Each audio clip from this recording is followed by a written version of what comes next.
सांगाल? आज पिंपरी चिंचवडमध्ये राशीमध्ये आहात, आजची भावना काय आहे सगळं वातावरण?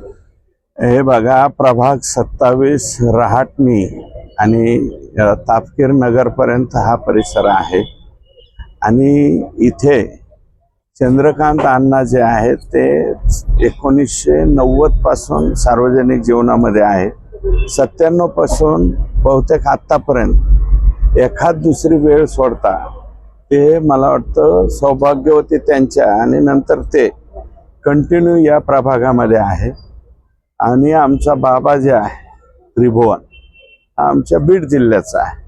मागच्या वेळेसही आदरणीय लक्ष्मण भाऊ यांनी त्यांना संधी दिली होती आणि त्यांच्या अत्यंत जवळचं असल्यामुळं त्यांनी संधी दिली. आता शंकर भाऊंनी सुद्धा दिली आणि खुळेताई आहे, तापकीरताई आहे.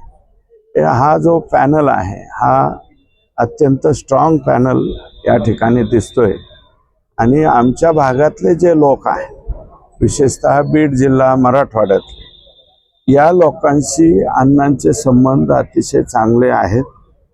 बाबा प्रत्येकाच्या दारी त्या ठिकाणी जाण्याचं काम करतो. इतरही दोन्ही उमेदवार हे लोकांच्या परिचयाचे आहेत आणि या भागामध्ये साधारणतः ज्या काही अडीअडचणी किंवा तक्रारी आमच्या भागातल्या लोकांच्या असतात, फसवेगिरीच्या, कुठं आम्हाला कोणी त्रास दिला, असा कुठलाही प्रकार साधारणतः या परिसरामध्ये दिसत नाही. याचं कारण या प्रभागामध्ये अण्णांचं असलेलं काम निश्चितपणे येतंय. आणि काही तक्रारी आमच्याकडे आल्या तर आम्ही अण्णाकडे सांगतो आणि पूर्वी लक्ष्मण भाऊंना सांगायचो, आता शंकर भाऊंना त्या ठिकाणी सांगतो. आणि निश्चितपणे या भागात फसवाफसवीचे वगैरे प्रकार हे साधारणतः नाहीत. हे आउटस्कर्ट्सला मात्र मोठ्या प्रमाणावरती तक्रारी येतात, इथे मात्र नाही. आणि त्याच्यामुळं आमच्या भागातला मतदार हा 100% या पॅनलशी, भारतीय जनता पार्टीच्या पॅनल बरोबर राहील. आता तुम्ही फसवाफसवीचा एक मुद्दा सांगितला की या भागातून तशा तक्रारी नाहीत, पण शेजारतीच वार्ड आहेत जळगावमध्ये राष्ट्रवादी काँग्रेसच्या एका उमेदवारानं समोर एक जण घर बांधतोय, त्यांच्याकडून जागा विकत घेतली, पण त्यांना तो प्रचंड त्रास आहे आणि तुम्ही अण्णांवरती जबाबदार दिली की तसं शेजारी कुठं जर दिसलं तर त्याच्यावर लक्ष घाला. आता मराठवाड्यातला ज्याला त्रास होतो. हे बघा, आमचे मराठवाड्यातले लोक पोट पाणी भरण्यासाठी या ठिकाणी आलेले आहे. आणि आता नुसतं पोट पाणी भरण्यासाठीच नाही, आता ती नीड झालेली आहे, गरज झालेली. स्थलांतर हे फक्त मराठवाड्यातनंच या ठिकाणी होतं असं नाही आहे. कदाचित आपल्या पश्चिम महाराष्ट्राचं सुद्धा इतर ठिकाणी होतं आणि स्थलांतराचे वेगवेगळे प्रकार आहे. विदर्भातले लोक इथे येऊ शकतात, इकडचे लोक तिकडे जाऊ शकतात. हे स्थलांतर आता कुठल्याही महाराष्ट्रामधलं एक कुटुंब, अख्खं कुटुंब एका जागेवरती नाहीये. तुम्हाला सांग, 2 भाऊ असतील तर शेतीमध्ये एकाच भागतंय, मग एकाच भागत नाही तर तो स्थलांतरित करतो. तर हे असं जे प्रकार आता तुम्ही नाव घेतलेलं आहे, असे अनेक प्रकार म्हणजे बाहेरच्या भागामध्ये होत आहेत. आमच्या कानावरती तक्रारी येत आहे की आमच्याकडनं पैसे घेतले, प्लॉटच दिला नाही, परत पैसे परत मागायला गेलं तर मग चिरीमिरी करून द्यायचे, घ्या 10,000, घ्या 5,000, घेताना मात्र 10, 12, 13 लाख रुपये घ्यायचे आणि परत देताना मात्र 10, 5 हजारांनी पैसे घेतल्यावर त्या माणसाचं नेमकं मन काय म्हणत असेल. तर असे जे फसवाफसवी करतात, काही ठिकाणी आमचे लोक पाठीमागे राहत असले त्याचा रस्ता बंद करून टाकणं, मग ते रस्ता बंद करायचा, अडवून काहीतरी मागायचा, असे काही प्रकार होत आहे.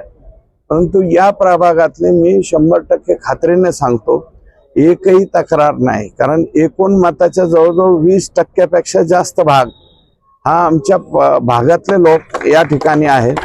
परंतु सिंगल कंप्लेंट मात्र या भागातली आलेली नाही, हे नम्रपणे या ठिकाणी.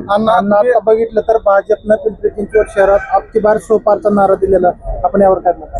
100% येतील ना. सीट्स जे आहेत, काय आहे की अनेक प्रभावी लोक हे आजपर्यंत राष्ट्रवादी काँग्रेस पक्षाबरोबर होते, जे ग्रामीण भागातले मूळ गावकरी.